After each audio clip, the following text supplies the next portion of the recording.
Olá, estamos de volta, mas ao último bloco da teleconferência sobre busca ativa e identificação de grupos populacionais específicos e tradicionais. E nesse último bloco a gente continua então com Deuscreide Gonçalves, que é coordenadora geral de coordenação de ações, e com Tânia Almeida, que é gerente do Cadastro Único. Bom, continuando as nossas perguntas, vamos agora, Deuscreide, responder ao Reginaldo. Ele é operador do CadÚnico em Aracati, no Ceará. A pergunta do Reginaldo é o seguinte: há alguma instrução operacional que oriente a melhor forma de utilizar o campo 2.07 do formulário suplementar 1? Reginaldo, o campo 2.07 do formulário suplementar 1 é um campo novo. Nós começamos a trabalhar com ele, ele foi implementado a partir de maio deste ano e não tem ainda uma instrução operacional específica para esse campo, mas nós estamos divulgando de todas as formas. Já foi feito um informe, o informe 270 de 2 de junho de 2011, que é exatamente dando as orientações para o preenchimento desse campo. Ele é um campo com 12 novos grupos populacionais tradicionais e específicos, sendo que alguns deles já têm orientação para a identificação. É o caso, por exemplo, dos assentados da reforma agrária e do beneficiário do crédito fundiário. Esses dois grupos estão sendo tratados numa instrução operacional que está em fase final, que deve ser divulgada bem breve agora. E uma outra ação para a divulgação sobre o preenchimento desse campo, eu gostaria de mostrar uma ficha que foi elaborada, que a Letícia até já mostrou, que a gente está chamando de filipeta. Essa filipeta, ela traz a descrição de cada família a ser identificada e o código, como aparece no campo 2.07. Isso daqui, Renata, é como se fosse uma cola que o gestor municipal, o entrevistador, ele coloca dentro do formulário e leva com ele quando ele for fazer o cadastramento fora da sede do município, porque é para que ele lembre o que é... Pode ir falando que eu mostre. O que é cada uma dessas famílias e o seu respectivo código, porque o código, na verdade, no preenchimento no sistema, o código preenche automático, mas lá na família não. E é bom também que ele escreva o código, porque pode ser uma outra pessoa que vai digitar, pode não compreender a letra, pode acabar identificando essa família de uma forma equivocada. Esse daqui, então, já está sendo distribuído, já foram distribuídos junto com os kits dos instrutores, já foram 12 mil filipetas dessas incluídas nos kits. A intenção é que seja, estamos esperando agora a greve dos Correios, né, o fim, para que a gente possa encaminhar para todos os municípios essa filipeta. E, para além disso, estamos trabalhando na construção de um guia para o cadastramento desses públicos. Esse guia não deve ficar pronto esse ano, mas até o início do ano que vem ele também vai ser divulgado. Mais uma forma de orientação. Mais uma forma. E esse guia, sim, ele é bem mais completo, porque ele vai apresentar toda a caracterização da família, vai trazer figuras, mapas, gráficos. É uma forma de capacitar o gestor municipal para o correto preenchimento desse campo. Ok, obrigada. Tânia, o parceiro pode encaminhar a família para o Centro de Referência de Assistência Social, o CRAS, no caso, né, mais próximo para fazer esse cadastramento? Pode, deve. O CRAS é a nossa grande porta de entrada para o cadastramento das famílias. Existem também municípios onde tem um núcleo, vamos dizer assim, de cadastramento específico, né? Então, cada município tem a sua característica. Mas, sem dúvida, o CRAS é a nossa grande porta de entrada, é um serviço à disposição das comunidades. Deuscreide, qual é o conceito de família para o Cadastro Único? A família é a unidade celular, ela é nuclear, ela pode ser composta de uma pessoa ou de mais pessoas dentro de um mesmo domicílio. Então, Renata, é importante também que não há necessidade da existência de um parentesco, de um vínculo de consanguinidade para ser considerada essa família. O essencial é que residam no mesmo domicílio e compartilhem renda ou despesas, tá? Então, assim estaria caracterizado uma família. E lembrando que pode ser a família de uma única pessoa. Uma única pessoa. Tânia, qual o papel do cadastro único no Plano Brasil Sem Miséria? Nosso secretário Tiago e nossa diretora Letícia já enfatizaram bem que o cadastro é essa porta de entrada do Plano Brasil Sem Miséria. É o que vai nos dar a indicação de quem são essas famílias e onde estão essas famílias, para que exatamente possam se traçar os programas, as políticas, os projetos para atendimento, né? As ações do Plano Brasil Sem Miséria vão derivar da identificação dessas famílias e das necessidades dessa família. Então, ele é o grande pilar do Plano Brasil Sem Miséria e essa porta de entrada do plano. E aí, inclusive, para a identificação do que eles consideram como famílias, que seria esse público-alvo. Exatamente. Quem são essas famílias, aonde estão essas famílias e de que necessitam essas famílias também para sair dessa condição. Quais são os programas que precisam chegar, os diversos programas que precisam chegar até essas famílias. Não só de transferência de renda, mas também programas de geração de trabalho e renda. Bom, Deuscreide, o que significa exatamente o Busca Ativa? Bem, também o secretário Tiago falou disso muito bem, Renata, que é exatamente o poder público saindo do seu ambiente de trabalho e tentando encontrar essas famílias onde elas estejam. Por quê? Nós estamos falando de famílias muito pobres, muito excluídas, que estão longe do poder público e, às vezes, podem não ter a informação, né? Elas podem não saber o que buscar, o que esperar, elas podem não se sentir acolhidas num espaço público, porque até pela dificuldade de dominar os nossos códigos. Então, o que a gente espera? Que o gestor municipal faça isso, que ele vá buscar essas famílias onde elas estejam e promover o cadastro único, que é, como a Tânia acabou de dizer, a porta de entrada para o programa Brasil Sem Miséria. Eu até gostaria que vocês comentassem um pouco, porque quando a gente fala assim, que essas famílias às vezes estão longe do poder público, estão longe do acesso do poder, a gente sempre pensa, a ideia é de que elas estão fora das cidades, ou seja, a gente sempre associa que essas famílias estão em zonas rurais ou em zonas de difícil acesso, mas há famílias que estão na área urbana e que precisam de ser localizadas, né? Com certeza.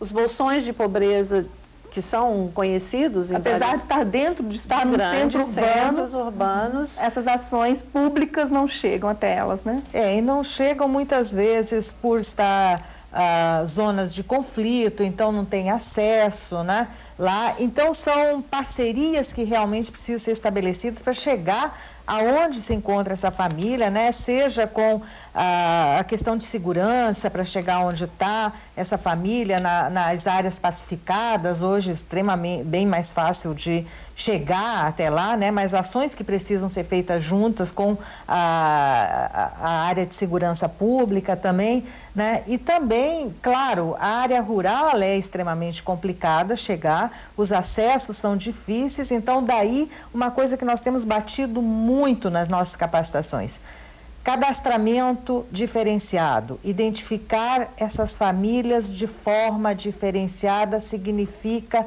estratégias diferenciadas para chegar até elas, significa estabelecer parcerias para chegar até essas famílias. Quer dizer, esse cadastramento, essa identificação é quase que sinônimo de parceria. Temos que estabelecer parceria com a sociedade civil organizada, com lideranças comunitárias, com órgãos públicos, e então isso vai facilitar a vida desse entrevistador e vai fazer com que ele consiga chegar até essa família que realmente precisa ser incluída no cadastro. Deuscreide, aí vem uma pergunta então para reforçar essa questão do entrevistador. quais as perguntas que facilitam a identificação de uma família que ainda não foi incluída no cadastro único? Renata, é interessante aqui a gente pegar o Bolsa Família, porque é um programa que tem mais visibilidade, que utiliza a base do cadastro, e há perguntas interessantes que podem ser feitas com relação ao programa Bolsa Família. Por quê? Para estar no programa Bolsa Família, a família tem que estar no cadastro. Então, uma pergunta pode ser, você recebe o Bolsa Família? Se a família disser que não, significa ainda que ela pode estar cadastrada e pode não estar recebendo. Porque se ela disser recebo, tudo bem, ela já está incluída. Se ela disser assim, não, eu não recebo. A senhora não recebe por quê? A senhora já foi à prefeitura? Já veio alguém conversar com a senhora, fazer umas perguntas, dizer... Primeiro você pode saber, até ela pode saber o que é o cadastro único. Mas na maioria das vezes não sabe. Então você tem formas mais amenas de chegar a onde você quer chegar, fazendo esses rodeios. Veio alguém, te procurou, conversou, perguntou sobre família, sobre renda, sobre o seu domicílio, se identificou como sendo da prefeitura. E aí, se ela disser que não, ou está em dúvida, aí essa pessoa... Esse seria o primeiro passo, vamos dizer assim. São perguntas que podem ajudar a identificar essa família se ela está fora do cadastro. E aí sempre, como a Tânia também já disse, encaminhar essa família à Secretaria de Assistência ou ao CRAS mais próximo. Aí já complementando a pergunta seguinte, Tânia, que é justamente essa. O que fazer então ao encontrar uma família em situação de extrema pobreza que não está cadastrada ou que não receba o programa Bolsa Família? Bom, uma coisa importante, eu acho que aí estamos falando de parceria, nessa pergunta para nós, estamos falando de um parceiro, de algum programa social ou de sociedade civil, de algum órgão público, de alguma entidade que identificou essa família não está cadastrada. O que é que ele tem que fazer? Ele tem que encaminhar para cadastramento. E isso pode ser, como já dissemos, tanto Deusa quanto eu, via CRAS ou via a prefeitura municipal, né? Você vai encaminhar. Chegando lá, essa família vai ser identificada, vai ser cadastrada. E aqui eu chamo a atenção de um detalhe importantíssimo, os nossos entrevistadores, que são nossos grandes agentes, são os protagonistas dessa ação. Sem o nosso entrevistador, não haveria um cadastramento e não teríamos atingido os níveis que atingimos, que ele é o grande responsável, o gestor municipal, né? Identificar, coletar esses dados e lançar esses dados no sistema. Isso é uma coisa importantíssima. Não adianta eu cadastrar e guardar o cadastro na gaveta. Eu tenho que lançar esses dados, né? E a partir daí vai ser feita a análise desse cadastramento e vai ser incluída nos diversos programas, não só no Bolsa Família. Lembrar que também já foi dito aqui, nós não cadastramos só para o Bolsa Família e sim para todos os programas sociais do governo federal. E aí nós temos tarifa social de energia elétrica, Bolsa Verde, Deusa me ajude, outros programas, o PET, Minha Casa Minha Vida, não é? O benefício de prestação continuada para pessoa com deficiência e idoso, quer dizer, uma série, a carteira do idoso, uma série de programas, cisternas, não é? Uma série de programas que já estão utilizando. Então, isso é muito importante. Nós não cadastramos só para programas de transferência de renda, e sim para diversos programas do governo federal e outros que estão vindo e passando a utilizar o cadastro único. Bom, e o que fazer quando a família não quer ser cadastrada? Ela foi identificada, mas ela não quer ser cadastrada. Pois é muito boa essa pergunta. O entrevistador fica ali no meio do caminho, sem saber o que fazer, né? Olha, para começar, não é obrigatório, né? Não tem como você obrigar uma família. Mas, Renata, a gente vê também que muitas vezes a família não compreende o que é o cadastramento, o que significa ela estar na base desse cadastro. Então, o gestor municipal tem que esclarecer, explicar o que é o cadastro, os benefícios que poderão advir desse cadastramento, a inclusão nesses programas que acabamos de elencar, por exemplo, e garantir que as informações são sigilosas, isso também é importante, porque às vezes a família teme, eu não sei o que o município, o que a prefeitura vai fazer com essas informações. Então, é necessário que quando o entrevistador se deparar com a situação dessa, em primeiro lugar, que ele se certifique de que a família compreendeu o que é o cadastro e eventuais benefícios que ela pode ter a partir deste cadastramento. E aí, então, se ainda assim a família persistir com a intenção de não ser cadastrada, nenhum problema. Tudo certo. Bom, chegou aqui uma pergunta da Érica Regina, ela é diretora de Proteção Social Básica da Secretaria Municipal de Desenvolvimento Social de Serra Talhada, em Pernambuco. Na verdade, ela está pedindo um socorro aqui para vocês, e eu gostaria que vocês pudessem responder na medida do possível, que vai ser a nossa última resposta. Preciso de orientações sobre as equipes municipais para a busca ativa e o cadastramento de grupos específicos. Quantos, quais são os profissionais que serão capacitados, como serão capacitados, enfim.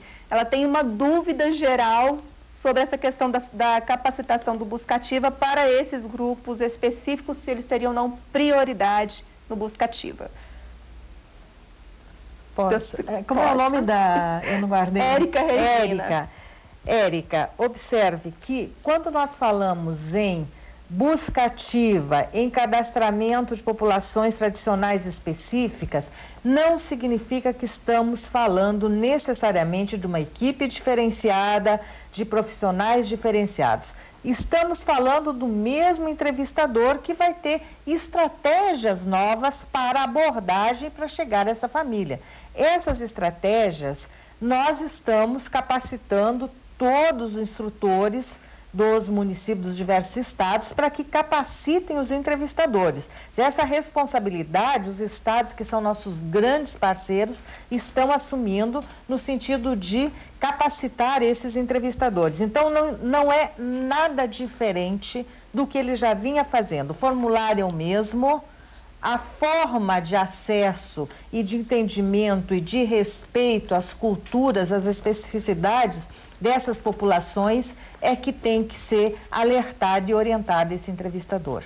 Eu volto a dizer, o entrevistador é o mesmo, o entrevistador é o nosso grande agente, junto com o gestor municipal e com os coordenadores estaduais, são nossos grandes parceiros e nossos grandes agentes para o cadastramento dessas famílias. Acho que Deusa poderia complementar alguma coisa aí? Não, é isso. E lembrando, Tânia, que o Estado de Pernambuco deve promover ainda a capacitação para os instrutores, que, Renata, funcionam como multiplicadores. Capacita-se um número reduzido de pessoas que repassam, então, essas aulas aos entrevistadores, que são eles que vão trabalhar, de fato, na entrevista. E estivemos recentemente com a coordenadora estadual, a Quilma, e ficamos de, então, fazer esse trabalho com os entrevistadores, também em breve, com uma data a ser acertada para o estado de Pernambuco. Mas isso não quer dizer, Érica, que você que está no município, que está diante de uma família que se enquadra em algum desses grupos, fique esperando. Nós já temos as orientações, repito, o informe 270 já deixa você totalmente à vontade, mais o uso dessa filipeta. Lembrando que todo esse material ele está no site do Ministério, mds.gov.br. E você pode sim e deve já ir fazendo a sua parte.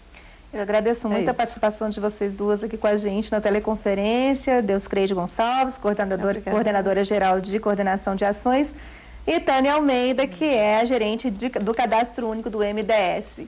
E agradeço você também por estar acompanhando a gente. O MDS agradece a sua audiência e a NBR pela parceria. Um bom dia para você e até a próxima teleconferência.